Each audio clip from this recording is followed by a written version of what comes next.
একবার সূরাত ইয়াসিন তেলাওয়াত করে ঘুমাতে যায়, সকালবেলা নিষ্পাপ অবস্থায় তারে ঘুম থেকে জাগাবে কে? আল্লাহ। আবার মুমূর্ষ ব্যক্তির সামনে বসে সূরা ইয়াসিন তেলাওয়াত করতে বলা হয়েছে, তাহলে মৃত্যুর কষ্টরে হালকা করে দেয় কে? আল্লাহ। আবার রাত্রিবেলা সূরা ইয়াসিন তেলাওয়াত করলে সকালবেলায় নিষ্পাপ বানায় দেয় কে? আল্লাহ।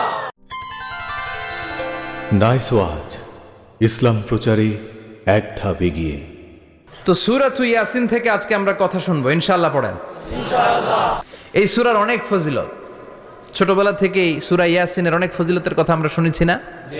বিশ্বনবী বলেছেন, ইন্না লিকুল্লি শাইইন কলবান ওয়া কলবুল কোরআনি সূরাতু ইয়াসিন।